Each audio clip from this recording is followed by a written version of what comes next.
Like I know we'll need a couple minutes for people to start making their way in. Not a problem. And thank you for setting this up. I appreciate it a bunch. Oh, no problem at all.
All right, looks like we have about 22 attendees right now. David, did you want to give it a couple minutes before we start?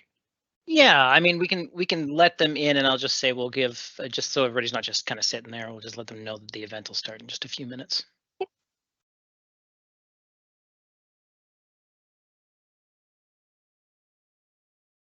Just let me know when we're live. We are live right now. Oh, fantastic! All right, Yes. folks, Yep. we're just going to give people a few more people to time. Sorry, a few more minutes for people to join. We'll start in about 3 minutes there.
All right, folks. Well, let's get going. Thank you very much for joining us today. Today is our webinar is the second in our webinar series on investigating and automating threats and threat detection with Microsoft Defender and Microsoft Sentinel. The first webinar we did, which was last month, was focused primarily on Microsoft 365 Defender. And this is a continuation of that. If you haven't seen that or didn't participate in that webinar and you'd like to check it out, it is posted on our YouTube channel, so you can go ahead and check it out there. There's quite a bit of information there. We're basically going to be today discussing a similar kind of approach with Sentinel, although I should mention that most of the data that we're actually using comes from the same simulated kind of attack and actually using primarily Defender as the detection capability, although there's obviously detection capabilities built into Sentinel as well. So my name is David Hazard. I am the Senior Manager of Executive Tech Strategy here for CDW. I've been with the organization for about 4.5 years, and I will be the one who is hosting this webinar today.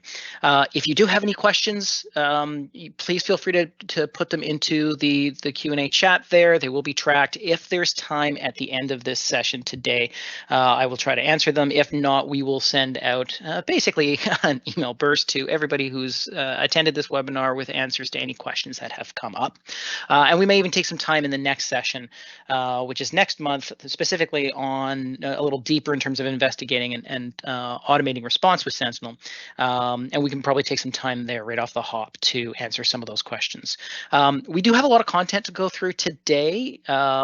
We have broken this Sentinel, because it is such a big platform, into 2 sessions. This first one today is more focused on overview of Sentinel, its capabilities, and then walking through the investigation process. And then the following webinar, which is next month, will be specifically on automation and how you can automate response actions and even automate decision processes as well. So we'll go over that next webinar session. You will hear me reference automation a bit today for sure. I just won't be demonstrating any of that as we go through. All right, so let's get going. So if you recall back to last time, again, if you haven't seen that, if you weren't part of the previous video, go ahead and watch it on our YouTube channel, because it is there for you. I will review this part very quickly because we did go over it before, and it's what I refer to as the anatomy of the attack. I like to simplify things, as you would have heard me suggest in the last webinar. There's many different ways of looking at attack. One of the ones that I think probably most people are familiar with is the attack kill chain by Lockheed Martin. I like to simplify things down a little bit when we're actually investigating an attack. And so I've broken things up into what I refer to as these attack components. Let's go to the next slide there. So the first thing to remember, and again, you heard this last time, I will reiterate this. I'm going to reiterate this basically every webinar I do, is that at the end of the day, it is all about the data. We've seen the number of cyber attacks occur year over year, and more specifically, and we just had this, our cybersecurity study, so our 2023 cybersecurity study that was just published. One of its key findings was that exfiltration has seen a sharp uptick, exfiltration of data. So at the end of the day, the attackers are going after the data, whether they're trying to affect its confidentiality, right? Data theft or extortion, which is common now more in ransomware than just encryption. Availability, right? Preventing access to the data, whether that's denial of service or ransomware, or data tampering. Integrity issues, right? A way of modifying the data so that it can no longer be trusted, or basically affecting your brand with misinformation, so your brand's data. At the end of the day, that's what attackers are all going after. So what are the components that we want to look at when we're investigating an attack? And the thing I think you have to remember is when you break things down, every attack is going to have these 5 components. And so as you're going through and investigating an attack at the various stages of an attack, you're going to want to start to track what these various components are. It's going to tell you likely where the attack first originated and how to prevent its spread kind of going forward, and getting a better understanding, I should say, of the damage that's been done.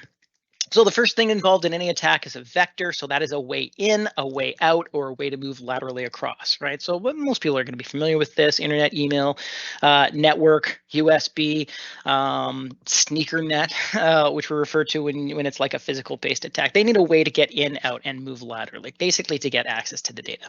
Second, they need something to execute the attack. I refer to this as an endpoint. Now, an endpoint can be a PC, it can be a server, but it can also be a container, it can be a serverless function, it can be a platform as a service, it can be an individual, basically something to actually execute the attack.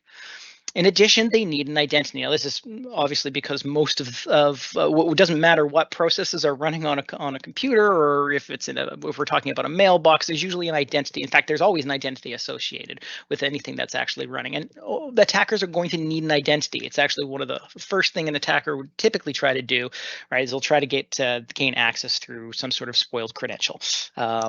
Or attempt to impersonate somebody else's identity. So they need an identity in order to gain that access. And then they need privilege, right? Identity itself is not enough. They need privileged access to the sensitive data or to the system itself. Again, it's identity that's going to give that they need to escalate that privilege. And once they have that privilege, they can either move laterally or they can access the data. The last component is simply something that we give them, and that's time. The longer an attacker is in our environment undetected, or even detected, but we're unable to remediate, we're unable to contain, that's simply going to give the attacker more access to the data, more time to execute the attack, more time to move laterally. So those are really the 5 attack components. The 4 that you really want to track, though, I mean, you should be tracking time when you're investigating an incident for sure, in terms of mean time to respond and mean time to eradicate, ultimately mean time to recover. But when you're going through the investigation process, you really want to be tracking those 4 key: the vector, the endpoint, the privilege, and the identity. So last time I gave an example. I'm going to use that same example again today, and I'm going to run through it a little bit faster than we did last time. Again, if you want a little bit more detailed explanation, go see that other webinar that we did on the YouTube channel, because we go a little bit deeper into this. But we're using Sandworm as an example. So as we walk through Sandworm and the various stages of the attack, and you can see I've got it mapped out here with the 1, 2, 3, 4, 5 in terms of how the attack starts to unfold in its first phase. And as we go through this particular phase, we're tracking those vectors, right? So we know, or sorry, tracking those attack components. So the vector in this particular instance, we're scanning for a vulnerability and we're coming at it from the inbound internet side, right? We are targeting, in this particular case, where Sandworm is targeting an endpoint, which is the development web server. Our identity is web admin, and we actually have a privilege. We've actually escalated in this particular case from a standard user to root. So we've been able to track those as we go through. During the next stage, same kind of idea, right? The next phase of that attack, this case, it's moving laterally. That vector is going to be the DMZ inbound traffic flow. We're now targeting the development from the development web service or to that internal workstation. So those are the endpoints involved. The identities in this particular case is the web admin and then the domain user. And again, privilege going from user on the workstation in this particular case and elevating it to local admin. Again, the move lateral, right? So we're moving laterally through that vector. This time it's the internal network, how we're moving laterally, right? The endpoints involved in this stage of the attack are now the the internal workstation and the production domain controller. And our identity is both domain user and domain administrator. And so we've been able to, in this case, use a local admin privileges to gain access to a domain admin, thereby elevating our privileges now to domain admin, and then being able to replicate that through to the rest of the network, again, using the internal network as the vector. Targeting, in this case, user workstations from the domain controller. So those are the endpoints, and you can see this is now spreading wide. That identity is still domain administrator, and we still have kind of that almost ultimate privilege with domain admin, not quite enterprise admin, but domain admin. So that's how Sandworm kind of unfolded, right? In terms of its attack phases, you can see as we go along, we are able to track, or we should be tracking the vectors, the endpoints, the identities, and the privilege, so that we know where in the attack that we can stop the attack, whether it's isolating an endpoint, whether it's terminating a process, whether it's isolating a user, whether it's blocking one of the vectors with like a network connection, for example. Generally speaking, to stop an attack, and I do say generally, to stop an attack, if you can identify and protect one of these areas, so one of these components, so let's say endpoints, for example, early on in the stage, let's go back, say, to we were just targeting the production domain controller. If we're able to protect that domain controller, we can stop that spread going down further. Or if we can prevent the escalation of privilege to domain admin, we can prevent that lateral movement to the main controller at the admin level directly. So it's important definitely to be able to stop and then contain an attack, and having an understanding of these vectors and where that you've spread is going to give you that information, then ultimately to eradicate. You can also use this concept though when you're actually planning out your controls in terms of where you want to see things, right? So where you want to put your controls. A good example is, when we see this lateral movement through the domain controller, it's going across the internal network, maybe we should have the domain controller protected by a firewall and isolated unto itself so we can more tightly control that traffic and inspect it going through. Again, just giving you an example there. So that kind of gives you an idea of the attack components. Now, why I bring this up in regards to Sentinel is that Sentinel, much like Defender, gives you the ability to track those various attack components kind of natively. They refer to them as entities. And one of the key differences you're going to see with Sentinel versus Defender is with Defender, those entities are kind of tracked automatically, and they're very specific to what Defender detects. But with Sentinel, you can actually do what's referred to as entity mapping. So when you are writing what they refer to as analytic rules, and I'll talk about that in a second in terms of terminology, but when you're writing analytical rules, you can do your own custom entity mapping. So if there's specific entities that you want to track, thereby attack components, you can pull that out of the log sources, and so that when you're actually investigating an incident based off of a rule that has triggered, or several rules that have triggered and then have correlated together, you're going to be able to actually see all that information very quickly and understand the entities. And those entities can play out as well through what we refer to as the attack timeline, which is also quite handy. So let's shift now. We've talked a little bit about what we want to look for when investigating an instance. Now I want to pivot over to Sentinel itself and talk a little bit about Sentinel's capabilities. And again, just folks, just so you're aware, like there's a lot in Sentinel. Sentinel is a big platform. We're not going to get through it all today. That's why we have another webinar scheduled. We're going to go through the capabilities. I'm going to talk a little bit about best practices as we kind of go through in terms of Sentinel and setting it up, and talk about the various areas of Sentinel, which are I think really handy just in terms of being able to quickly see and investigate instance. And we'll go into a couple of instances, just kind of explore how you might investigate. And you'll notice there's going to be some key differences between what you do in Sentinel versus what you do in Defender. So we'll go through that. And then next session, we'll go a little bit deeper and we'll talk about kind of that automated response that you can do with the automation pieces. Now, just before we dive into Sentinel itself, let's first start with some terminology. A lot of organizations, when they hear Sentinel, it seems really complex, and that's, I think, because Microsoft has chosen just slightly different terminology for how they refer to things. But if you understand the concept of a SIM, then I think just understanding the differences in the terminology are going to help you kind of bring your knowledge from maybe a legacy SIM that you're using into the Sentinel world so that you understand. So just very, very quickly, when you hear the Sentinel term analytic rule, that is effectively a use case in terms of like Splunk, for example, or QRadar, which would be equivalent SIMs. A workbook is nothing more than a dashboard. So that's what they mean by workbook. It's a visualization of a query, essentially. So a dashboard. In the Splunk or QRadar world, we often refer to these things as technical apps or DSMs. They are referred to as solutions, which is a combination typically of a workbook, an analytic rule, a data collector, and or parser associated. So kind of all wrapped up in a package, very similar to what you would get with a DSM or a technical app. And then last but not least, this is just to make things real easy. A forwarder is basically a log collector in Sentinel, right? So if you hear me today talk about, your log forwarder, you're really just, your log collector, you're really just talking about a log forwarder, something that's going to send logs, typically from something that's outputting real-time syslog. It's going to collect it, centralize it, and send it down to Sentinel. Again, no difference than like a heavy forwarder, for example, in Splunk. So I just want to map out that terminology just so everybody kind of has that same understanding as we go through. Actually, I'm going to back up. I'm just going to pivot quickly now to Sentinel, and we'll just walk through some of of Sentinel's capabilities. And again, guys, it is a big platform. Okay, so there's a lot here. I won't be covering everything today, but I do want everybody to understand at least the basics in terms of how Sentinel functions and how it works, and some of the kind of the key features that Sentinel offers as an organization in terms of a security platform.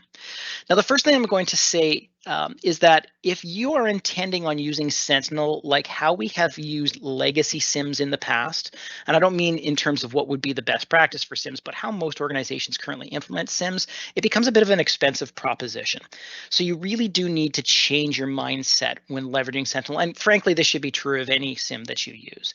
Historically, I think many organizations have use SIM much more as a log collector and aggregator rather than a solution that's going to take multiple data sources and cross-correlate them to bubble up incidents.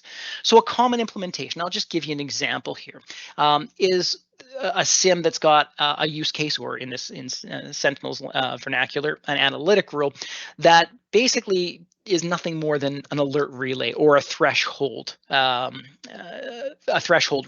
So by way of example, let's take brute force attacks. So let's say you've got an Active Directory domain controller and you're just watching the regular events flow through, and you're getting notified every single time there is a login failure. Obviously, that's not very effective from a security perspective. So what a lot of organizations did, and again, we are talking legacy here, is said, okay, well, let's take those rules, or sorry, take those events and let's move them to a centralized location, and then let's set some thresholds. So don't alert me, or don't generate an instant unless you've seen a number of failures in a short period of time across a whole bunch of different accounts, or even across a single account, followed by success, because that maybe is an indication of a brute force attack being successful. So that would be kind of like a typical use case that we often see our customers have in their legacy SIM environments. That style, while useful, it certainly does filter down the number of events. So you're only really dealing with instance, or rather, you're only really dealing with high volume style of instance that may be indicative of an attack. It is not really what SIMs were designed to do, right? SIMs are really meant to be cross data source correlation. So to take that example and maybe extend it, maybe what you want to say is have a rule that's going to take that single data source, in this case the Active Directory event logs, and maybe cross-correlate it with some network logs, maybe some firewall traffic logs, to see if on those same assets, though maybe those endpoints, for example, we've seen a number of login failures for a particular user, then you've seen a success, and then you've seen maybe an active network connection out to a CNC server, or whatever the case may be. So that's really the intent of SIMs. The intent of the SIM is to be much more than just a log aggregator and I'll call it threshold alert generator. It's really intended to take a look at your data that you're bringing in and identify whether or not you have a true attack by a series of events. And fortunately, one of the things that Sentinel does quite well is starts to link a lot of those incidents, a lot of those alerts that are going to come in, and cross-correlate them with attack techniques as well, right? Tactics and techniques, minor tactics and techniques, really increasing the fidelity of what you're looking at. Now, why I bring that up, and in the terms of best practice, is it does require a slightly different mindset when you start to look at what data you want to bring into Sentinel. Historically, organizations have just thrown all their log data into their SIM with the mentality of, well, let's put our data in there and then figure out what we can alert on, which has turned a lot of SIMs into very expensive log stores. And quite frankly, guys, there is cheaper and better options if you just need storage of logs for log management. Some built right into Azure, like Data Explorer, for example, or blob storage. There's actually one built into Sentinel called Data Logs, if you don't need to use those logs for actual correlation. So you need to shift your mindset when you bring stuff in to Sentinel to say, okay, what is it that I'm actually trying to detect? So let's look at it from the use case or the analytic rule first. What is the type of scenario that I'm trying to detect, and then making sure you're bringing in the logs to support that use case. and ideally only bringing in the fields of those logs that you require and not the full fidelity log, right? So for example, from a firewall, maybe you want the source IP address, destination IP address, the ports, maybe the user, maybe the workstation, right? And that's it. The rest is of the traffic logs in that particular case is really noise. They're great for an investigation if you're going to look back in time, if you're going to do some threat hunting, absolutely. But if you're not using them for actual rule correlation, there are better solutions, again, built right into Sentinel. Data Explorer is one that I gave you an example, that's still going to give you that full fidelity search without costing you an arm and a leg. So you're reducing the data that you're bringing in. Now, fortunately, Sentinel has a way of doing this natively with what they refer to as data collection rules, where you can stand up and you can actually filter and transform logs as they're coming in. So, and again, let's use that example of the Active Directory domain control logs, or just let's just say Windows event logs. You can set up data collection rules that are going to filter what event IDs you're pulling in, and then even transform that data that is coming into Sentinel to strip out what you don't need for your analytic rules. And then there are also solutions fully supported by Sentinel, like Logstash, for example, which allow you to transform logs and then split them. So you can send the full log down to like maybe long-term storage or like blob storage, for example, or even into data logs in full fidelity, and then send a subset of that same log, so just the fields you need, into Sentinel to do coordination. So again, your mindset does need to change. And that's true, by the way, of any SIM. If you want to reduce your SIM costs, start taking a look at what you need in your SIM for correlation and quite frankly, response, detection and response, and not so much for historical investigation, and certainly not for compliance. I mean, if you're using your SIM only as a long-term data store for compliance, maybe you've got PCI compliance, for example, or maybe you're in a financial industry and you need to keep logs for 7 years, any SIM is going to be a very expensive proposition. There are better, cheaper ways to do that. I mentioned some of those before. Okay, so that's just why I wanted to kind of lay that out. So let's go into Sentinel. Let's start talking about the various areas of Sentinel. Now you heard me talk about sort of that terminology. And so I'm going to kind of start there down in the bottom half around the configuration. Then we'll work our way up and eventually getting into the instance themselves. So when you have Sentinel, one of the key things that you need to do, just like any other SIM, is you need to bring data into Sentinel. And with Sentinel, that's done via data connectors. Now, there are a lot of out-of-box data connectors that are available to you. So these require only configuration. It doesn't require anything in the way of developing your own parser or developing your own data connector that's custom. You're going to see most of your security products in here. You're going to see some of your, what would traditionally be seen as maybe not a security product, but it's going to have some security logs like SAP, for example. And the process of going through and setting up a data connector is pretty easy. I'm not going to go through it today. It's very well documented, but basically it is point and click. It's pretty simple. If you do run into a situation where you happen to have a log source that is not natively supported by Sentinel, there's multiple different ways of actually building your own data connector.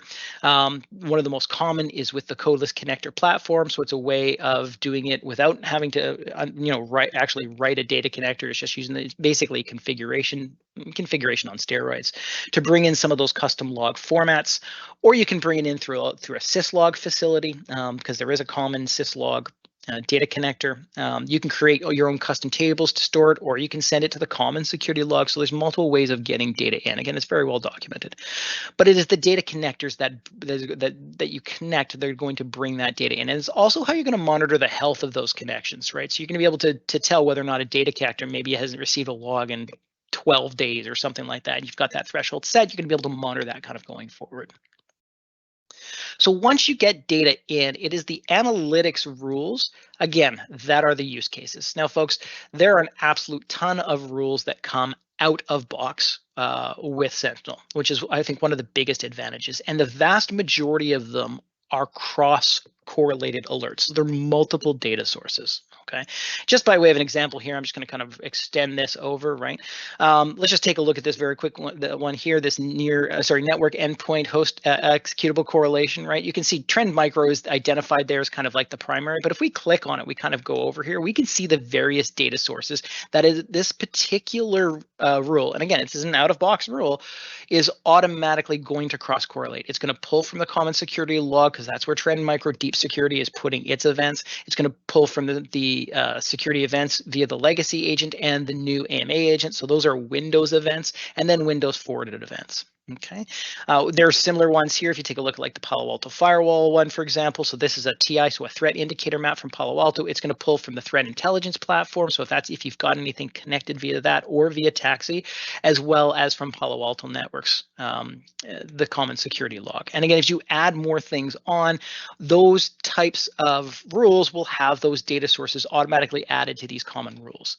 So what that gives you right off of the bat, folks, is it's really easy to get started with Sentinel, right? You can turn on a bunch of rules and start to tune. You don't necessarily need to worry about figuring out how am I going to write a rule or how am I going to write a use case to correlate from an potential identity breach to a piece of malware running on an endpoint to a connection bound to the firewall. You're going to have that built in out of box in a lot of cases. In addition, Sentinel does have this one type of rule, which is called a fusion rule. Let me just see if I can bring this. I'm just going to filter this up here just so I can bring it here. So this fusion rule, it's actually pretty cool. So what it basically does, it is what I like to refer to as the easy button for Sentinel. It's the easy way to do a cross-correlated query across all of your data sources, and it applies some machine learning and its algorithms to actually generate incidents. It includes everything that is out of box with Sentinel from the Microsoft data sources. So whether it's Defender or whether it's Office 365 or whether it is identity protection, whatever the case may be, anomalies is another data source. And then any of your Azure Sentinel scheduled rules. So those would be ones, which I'll go back to just to show you, those would be most of those rules that you saw or ones that you develop yourself that you're going to set to run on a schedule, or that are going to be what they refer to as a near real-time rule. Again, it's a rule type that you can develop. There are several out of box, and it is going to correlate all those together.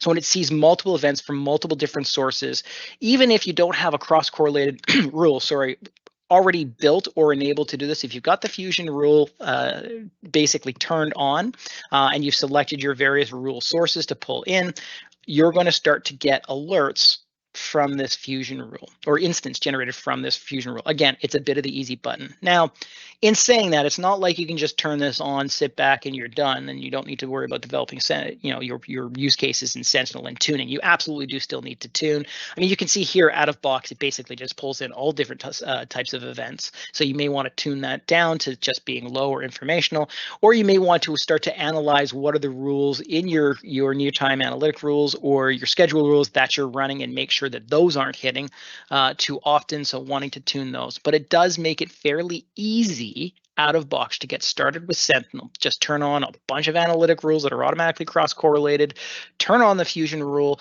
and then you can just start to tune. You can start to conceive of what are the other types of rules that maybe I want to create. Maybe I've got a custom data source and there isn't one out of box, or maybe the ones that are out of box are just a little bit too granular. Maybe they're firing too often. I need to adjust those thresholds and whatnot. Okay, I'm just going to go back. So those are the analytic rules. And again, guys, analytic rules are equivalent to use cases. So and again, this is more of a Dave best practice, not a Microsoft or SIM best practice. But if you're going to implement Sentinel and you don't know what data to bring into Sentinel just yet, one of the things you might want to do, and it is a long list, I'm not going to lie, but you might want to run through, all of the rules templates that exist. So these are rules that you can turn on, all the ones that exist, and start taking a look at the data sources and seeing if you have those data sources. And if you do have those data sources, probably a good indication to bring them in. You may also want to take a look at the rule itself, though, and take a look at what fields from each one of those data sources it's pulling in. So again, you can work to shrink down what you're bringing into Sentinel, only bringing in what you need rather than just bringing everything in. Now, that can be a lot of work, absolutely, but it's a good place to at least start, at least get an understanding of the types of use cases that are there, do a bit of a use case mapping to say, these are the use cases that are available out of box. These are the ones that we think they need. Are we covered off? No, we're not. Well, then you need to develop some, or yes, actually we are. Okay, good. Now I can work on tuning, or I can work on trying to shrink the data sources. Okay. All right, so we covered off analytic rules.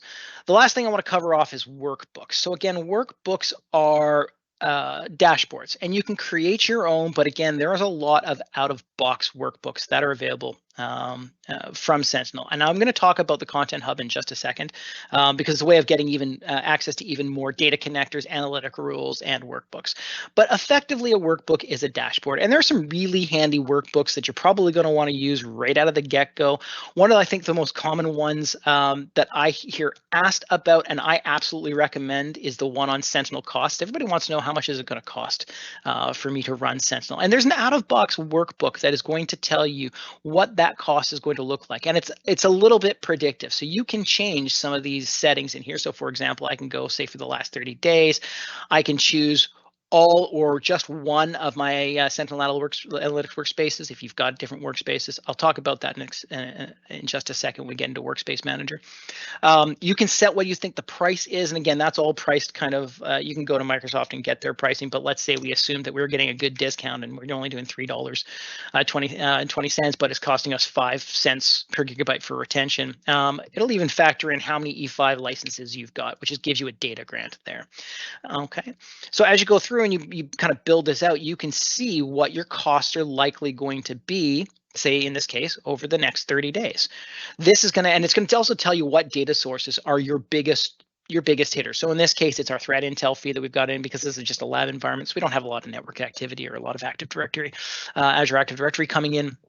It's a very small environment, but you can use this to now start taking a look and saying, okay, which log source is costing me the most? Do I need to trim it? Do I need to take a look at those logs and say, okay, do I need everything in there, or can I trim the fields down? Am I actually using, so I've had these logs that have been running for a year, and this particular log source is costing me an arm and a leg, but am I actually using it? Are any of the rules that I'm using actually using the data from this log source? And if not, maybe there's a different solution. Maybe I need these logs for investigative purposes, but not correlation purposes. And maybe I need to move that over to Data Explorer, or move that over to blob storage, or move it to data log, or whatever the case may be. So it's a really handy workbook to use. And as I said, guys, there's lots of workbooks that are available to you right out of box. You can see just a couple here that I've just basically saved. I've made some minor modifications to. Just again, kind of really handy, so you can see how things are running within your environment. And then they've got other ones like this investigative insights, or they've got one specifically for MITRE ATT&CK that's going to see your coverage, so on and so forth. A lot of the data connectors will come with a few analytic rules and a dashboard, and Palo Alto is a really good example here, so I'm just going to bring this up. If I come into the Palo Alto, and we'll actually do it for the next, let's say, last 30 days here, you can see that well, there's not a lot of data here, but you can see we do have some threats here. So there's a specific dashboard for Palo Alto, and that came as part of the Palo Alto data connector. So the workbooks kind of, or dashboards, which were again referred to as workbooks, they come part and parcel with the data connectors, which is very handy. You also have access to, and I should say, they're all kind of here in this, the templates here. And when you first install Sentinel, there's going to be a whole bunch there. But you'll have also access to the Content Hub. Now, what the Content Hub is going to give you is access to those solutions. So again, very similar to a DSM or a technical app. These solutions are typically combinations of obviously a data connector, in some cases a parser, as well as a dashboard and analytic world, and analytic rule, or several analytic rules, and then honestly often playbooks, so automation playbooks out of box. And I would refer to them more as playbook components, because when you build a playbook, you really want to map out an entire process, orchestrate it, and automate those pieces that are common. And these would be those components of a playbook. So for example, blocking an IP on a firewall. It's I know, rudimentary example, but one I think everybody readily understands. That's really a component or a sub playbook that you're going to put into a playbook that you're going to develop yourself. Again, we'll get into that more during our next session, but that just kind of gives you an idea of what comes out of box. So you can pull these up and you can see, I'm just going to highlight one here in terms of you can see exactly what is in there, right? We've got 8 analytic rules. We've got 10 threat hunting queries that are available to you, 1 playbook, 1 workbook, all within this DNS Essentials.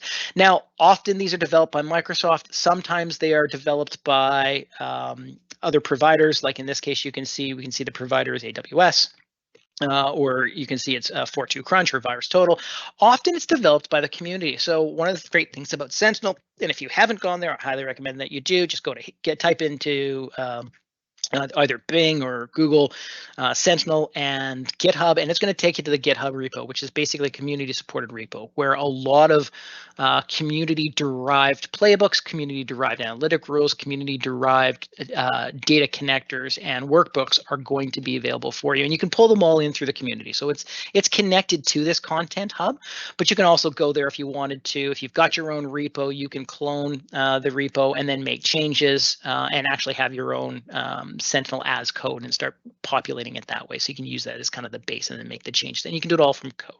So that's what the content hub does for you, which is really handy. Now the repositories feature here, that is your connection. Now we don't have one here, but that is your connection to either a GitHub repository, an Azure DevOps repository.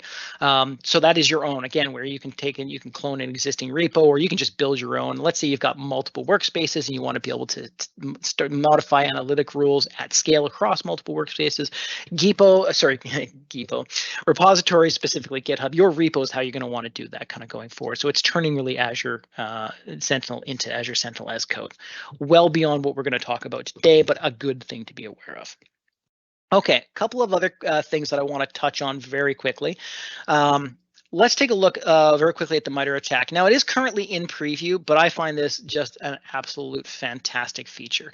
So right now, what you're seeing is based on the screen here is based off of the rules that I currently have enabled today and the data sources that I currently have enabled today. Okay, so that's what you're seeing. You're seeing all of the active rules. Okay, and I can, if I wanted to, I can add rules, hunting queries, and anomaly rules that are in my Sentinel instance, but are not enabled and not turned on. So I can simulate that to see what my coverage is. This is handy for auditor reporting. It's also very handy if if you're familiar with MITRE ATT&CK and you want to see what your coverage is. So again, right now we're just seeing what I currently have active today. But if I turn on the simulation, you can see that suddenly my coverage goes way up. Okay, and as you develop additional analytic rules, maybe for example you want to develop an analytic rule specifically around the hijack execution technique or tactic and technique, you can certainly do that. And when you do that, it's going to come in here and it's going to populate this map. So this is very handy in terms of a one-time snapshot just to see, hey, where are we in terms of attack coverage? You can also bring in threat intelligence feeds into our lab environment here. We're bringing in from our SOC. Of course, we have our own managed services that runs managed SIEM, and we use Anomaly for our IOCs as well as Defender threat intelligence. So you can see the both here. And let's see if I can actually change that source here. So you can see Anomaly and Microsoft. So we bring both into this as an example. So you can bring those in. Very, very helpful, particularly when we start getting into into automation rules where you can start tracking and doing real-time enrichment sort of right out of the box, which is very, very handy, particularly if you're doing some sort of triage, which is very, very cool. So you can bring those in. It's brought in either through Taxi or through the threat intelligence data connectors. Really easy to do. Last but not least, I'll do 2 more things. Before we get into the actual instance, they do have behavioral analytics. You do need to turn it on, but what it does, this gives you a kind of nice little dashboard over the last 30 days in terms of the types of behavioral anomalies that you're probably going to want to investigate. Now, in this case, a lot of this is being generated from the attacks that we have simulated, which is why you're seeing some internal IP addresses, you're seeing some hosts here, you're seeing some accounts. But really, it's giving you anomalies, basically. It's an anomaly detection on behaviors of both the entities, of the endpoints or the users in your environment. Now, you're going to see this when we actually get into the instance itself, which is very, very cool. But this gives you an idea of kind of what's available out of the box. And you can customize this page as well. You can also do a search here. So if you wanted to search for a particular device to see if it's had, or a particular account, or a particular IP address to see very quickly if it's had some behavioral anomalies, you can just simply type it in here and you're actually going to find it. Okay. I'm not going to cover off notebooks, only to say that what notebooks are is almost an automated way of doing hunting, along with building in those hunting queries with visualization. So they are handy, but they're a very complex topic, not something that we're going to talk about today. Next, we have hunting. So these are either, and you can see hunts is in preview here. These are queries that you can run, again, out of box. They are available through the community or developed by Microsoft. You can, of course, create your own hunts if you want. And it's actually very easy to run if you just wanted to take a look at. So in this particular case, we're looking for attempts to sign in to disabled accounts by IP address. So you can run that query and you are effectively hunting backwards in time through your data to see if you've had any indications. Now, just a little note about hunting to clarify, because hunting and detection engineering, so new detections, custom detections, are very closely related. Everything in a SIM is a query, guys. Just let's level set. Whether you're doing an analytic rule, whether you're doing a workbook, or if you're in some other platform, you're doing a use case and doing a dashboard. Effectively, behind the scenes, it's a query that's querying your tables, right, and making associations. Correlating effectively. And that's effectively what hunting is. You are writing a query to look backwards in time through your data to identify indicators of activity and indicators of compromise, more so indicators of activity, because it's a combination of activities. And again, right out of box here, you're seeing a whole bunch of threats, hunts that you can just run. And you can schedule these if you wanted to run sort of backwards in time. But any threat hunt that you run that doesn't return data doesn't necessarily mean that threat hunt doesn't have value. It may actually have value to you as a custom detection rule. So you can turn any threat hunt into an analytic rule. It's just a query.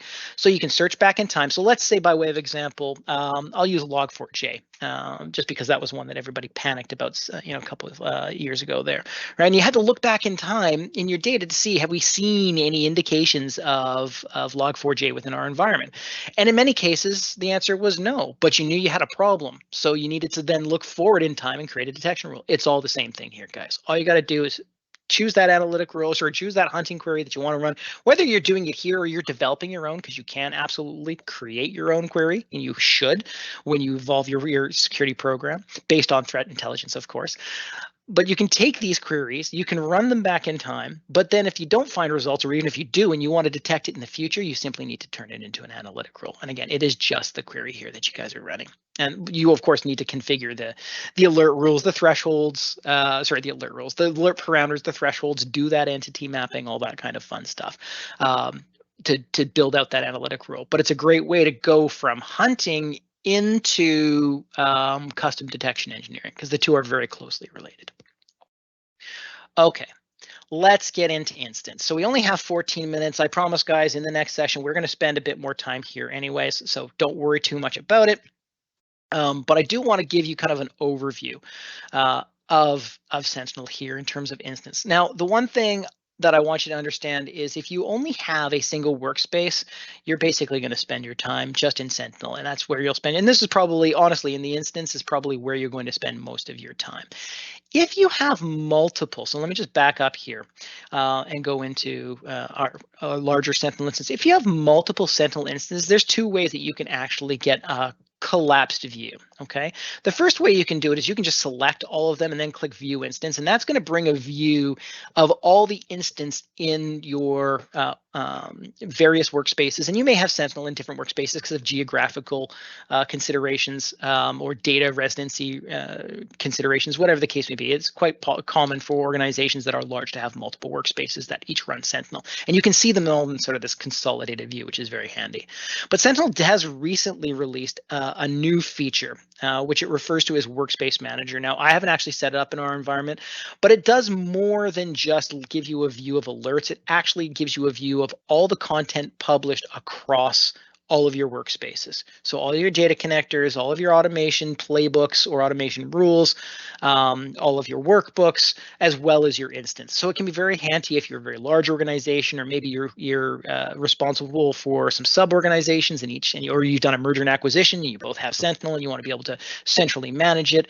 It's a great way of doing it. It is still in preview. It is expected to be released at a public preview in relatively short order, but it's a very, very handy feature to use. Okay, let's get into the instance.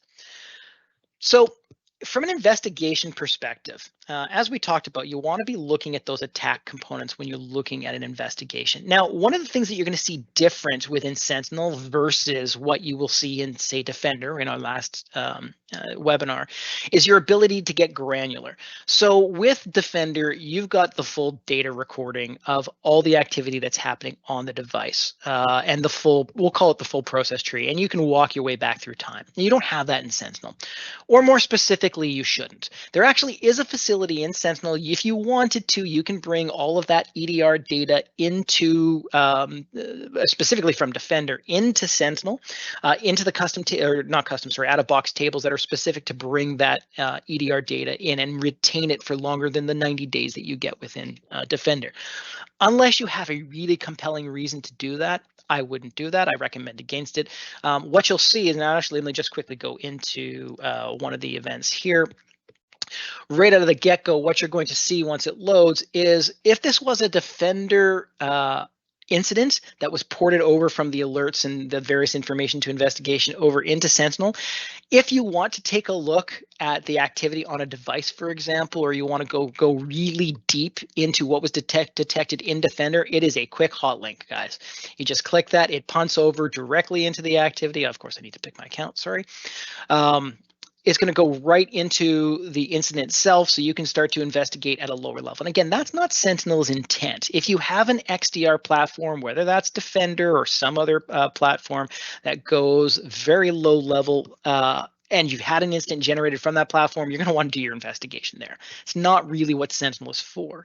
Sentinel is much more of an investigation management automation platform that allows you to do real-time enrichment. Okay, so if you needed to go down to this level, I don't know why this is taking so long to load. If you need to go down to this level, again, you just kind of click the hot link and it's going to port you over there.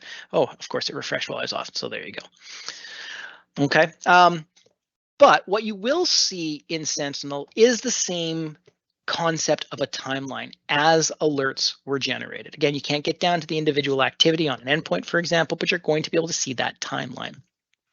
More importantly, you're going to be able to see the entities, right? And it's the entities that are those attack components that I spoke about before. So on this overview screen, let's just take a look at it for now. If you're you just had an incident, you come into Sentinel and you want to start doing some basic triage. And I'll say triage without automation, because you'll see that next time, and that's even better. But what you see right on the front page here is actually very, very handy. You've got a lot of details to make triage and investigative decisions kind of right out of the get-go. Now, guys, this particular attack was quite complex. We actually have a number of different users and different endpoints, both inside the firewall and outside of the firewall, that have been attacked, which is why it is so complex.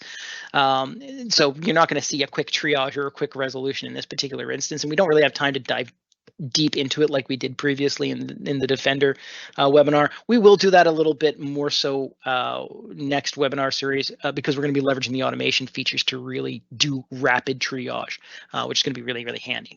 But you can see right here, I've got a lot of information that I can look at to very quickly triage, and in some cases be able to either close, escalate, or continue to investigate an incident, right? On the side here, I can see the product names that were involved in this particular attack. Now, this was all basically from Defender, which is very, very handy. Makes it easy. But if it was from another product, so maybe it was, again, maybe it was my Palo Alto firewall that flagged, which in this instance, I had to turn off to execute this attack, which is why you're not seeing it flagged. Or maybe it's from some other source system. Maybe it's from an email protection. Maybe it's from a network anomaly detection. Maybe it's from whatever the case may be. The products will be kind of highlighted in the side. Okay, it's going to tell you the number of alerts that are involved in this particular incident. It's also going to give you very quickly on the side a list of some of the entities. You see the entities here again. There's actually an entities tab, so you can see the focus on entities is really important here. That's to make it easy for you. You can also very quickly see the MITRE attacks and techniques that were used throughout the entire incident. Now, each and every single alert is going to have its own MITRE attack tactic and technique. In fact, they will have often several, depending on the type of alert or the type of analytic rule that you've generated. We can get into that, and maybe we'll go into that a little bit more next time, where you can actually see where you can configure those so you can create your own, or you can add if you want to. But it's giving you that information information of everything that was involved from a technique and tactic perspective, just right here in the side. You've got the timeline. Now there's two different timelines to look at. There's this investigate button here. I'm going to click that in a second. I'm going to tell you right now, the investigate button and the map that it generates is really good for, I'll call, more simplistic instance, or instance that that are maybe early in stage. You start expanding on, you're going to see this, it becomes slightly unusable, but the timeline is still really handy and the entities feature is still really handy. So I still will be going over that. Again, you can see kind of the full timeline, and you can see the various entities here that were involved in the attack. If I want to, I can select any of these and get data on the specific alert. Right, and it's giving me the data on the alert. It's going to tell me the entities involved, the tactic and technique specifically involved. It's probably a bad one there. And then remediation steps that I might want to take. And then the alert link, which is a hot link. Now this again is going to go back to not the instant, but the alert in Defender. Now that's for this particular instant. If it's coming from coming from an analytic rule that you've generated, obviously the alert link is just going to take you back to Sentinel. If you have another like if it's coming from another data source and it's one of those alert relay rules that I spoke about previously, you can populate the alert link through the API. You can also just use the activity log, which I'll show you in a second, which can populate it there as well. You'll also have, again, those entities on the side, and if you want, you can get details of the entities. And what I've done is now I've clicked into the entities, and you can see all the different types of entities that you have here. You can get info on a specific entity by just simply clicking on it. Sorry, I clicked away from that one. You can see it in timeline, and then you can also see any of the insights that came as a result of that particular entity. And again, take a look at the stuff that we're talking about here, guys. Host, endpoints, user accounts, identity, right? And you'll actually see under user account, you'll actually see privilege as well. File hashes, or which are more IOCs. You'll see IP addresses in here. Those are going to be your vectors, processes. That would equate to a vector as well. So you're actually it's collecting this stuff for you, so you can just very quickly take a look at and get information on these entities, on those attack components. Now, again, right now we're looking at kind of an overview. We're seeing all of the entities kind of all at once, right? And if I wanted to, let's say I'm just going to click on this host, our victim server here, I'm going to just wait for a second for it to populate its data here, because it is running a query in the background. It's going to give me some of that information, but I'm going to punt over to the timeline here. And I want to see where this particular server has been involved in the attack timeline. Now, it's going to take a while to generate this this timeline view, because it is doing a real-time query. So we're just going to let it load there for a second. And actually, while we're doing that, I'm just going to quickly pivot over and load up another screen here, because we're going to run short of time here quickly. So I want to be able to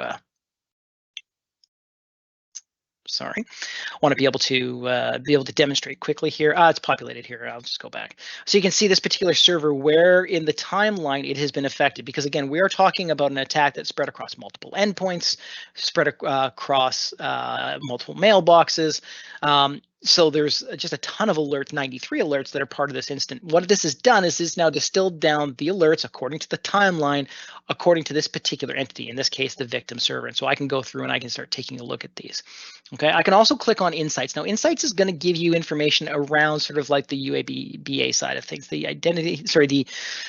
user and identity behavioral analytics. And it's going to generate this kind of on the fly. Again, it's kind of a real-time query. Now, we might not find any in this case. So what I'm going to do is I'm just going to switch back to the overview here, because when we first loaded this page, we got a lot of insights on the entire attack itself, the UBA insights, as well as some other insights that are probably going to be interesting in terms of this attack. And again, this is a very complex attack that we simulated. We did a bunch of stuff beforehand. Normally, you're not going to see something quite like this complexity. Quite frankly, if you do, jump on it, because it means you've got a real issue. You can see here we've got some anomalies that have been detected specifically around administrative access. So if we bring that up, so administrative action, I should say, you can see we've got 2 peers, and you can dive into this if you wanted to, and this is going to bring up a query. It's going to bring all this information. I'm not going to do that because we only have 5 minutes left. You can see the actions by the various accounts here, right, and where they're doing various types of activities, any anomalies in terms of what's this one specifically? I got to read it here. Oops, I scrolled by. Sorry. Sorry, a high number of the security incidents. You can also see Windows sign-in activity, sign-ins over time. So it is generating these insights as it goes along. Now, they're not going to populate for every single instant that you have, but again, this is a very complicated one. So it's taking all of these entities that are listed here, and it's generating insights to help improve and streamline your investigation. Okay, so it's a very, very handy feature. The other thing that's really handy, and it is still in preview, but I'm quite impressed by it, is the automatically looking for similar incidents in your environment. And it's going to tell you here, right? You can just take a very quick look at it, why it's done that. It's why Sentinel has considered that particular incident similar to the one that you're looking at. In this case, you can see it's all similar entities. You'll probably see most of that in this particular instance because we've simulated this particular attack several times, but it's giving you a whole host of different instances within your environment that have been similar to this one. That is very handy, especially if if your instance have been created by your own analytic rules, or maybe by even some out-of-box analytic rules, and you've seen two incidents that look similar, but they're generated by two analytic rules. Well, maybe we want to combine them, and maybe we want to link those instances together, and you absolutely can do that. Okay, I pivoted over here just very quickly. We've only got 3 minutes left, so I do want to show you this. I'm going to go into a very simple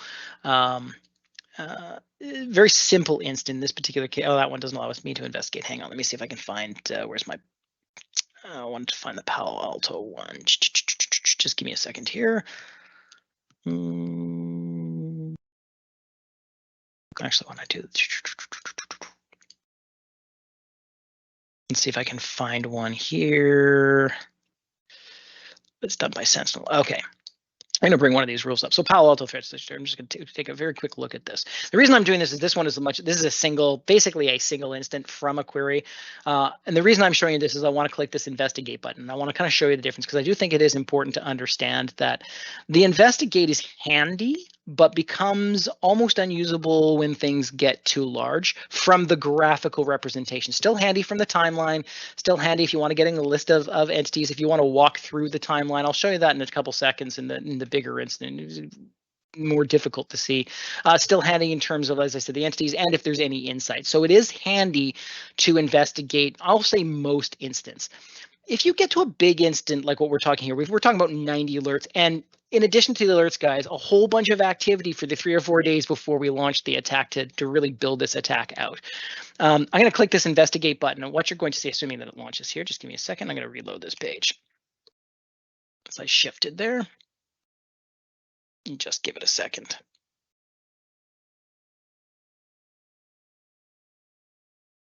I might be having a browser issue.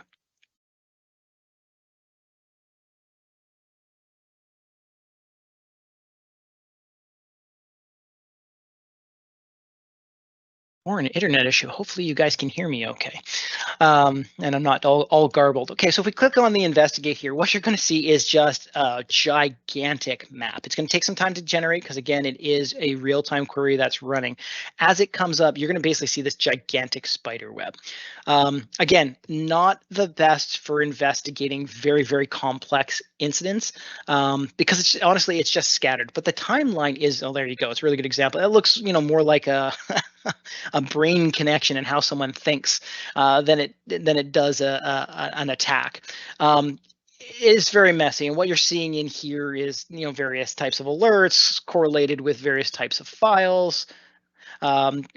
Or other types of IOCs or IOAs, as well as, again, a whole bunch of activity not related to the alert that came from Defender, but that Sentinel has collected kind of in the back end. Again, not the most effective for doing an investigation on something as large as this.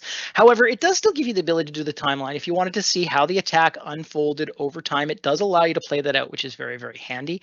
Well, at least I find that handy. Even in a very big map with this, you're going to have to zoom in to see some of this stuff, of course, but it gives you an idea of where a particular alert is related to processes, files, URLs, etc.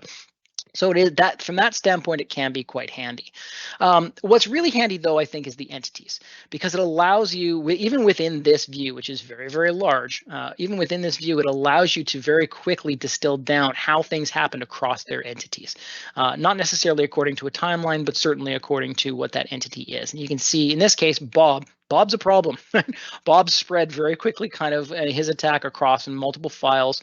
No lateral movement in this case, and you're not seeing lateral movement in this case, but definitely on this particular PC versus maybe like this desktop, for example, which is just off to the side.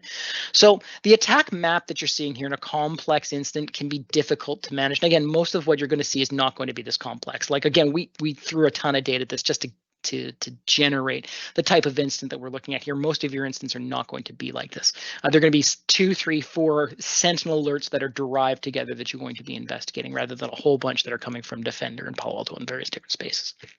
But it gives you an idea of how you can use it. Again, you can use the insights here. Now, for the insights in this particular view, you do need to actually select an entity. So if I take this this victim server here and I just give it a couple seconds, I didn't actually select there. Let me just go back to the entities there. Oh, I guess there's no insights for that one. Let's go with this guy here. Let's see if there's any insights for, and there would be, so it's generated. So you're going to get those insights within this view as well. Again, I think, in this case, there is no insights for it. No results. Oh, no, there are some. So it's going to give you some of those insights. So it is a handy tool to use, absolutely.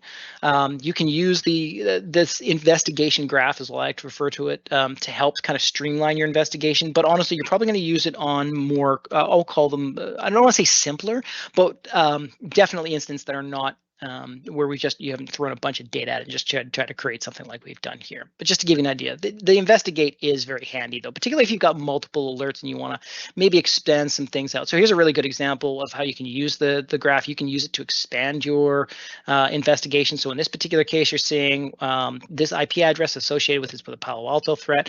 I can go here and say, oh, it's related. There are 6 other related alerts. I can go ahead and click those events, and it's going to click into the query, and it's going to pull back those alerts for me. And I can use those kind of right out of the box there, and see the data that I'm interested in. I can modify this query however I want.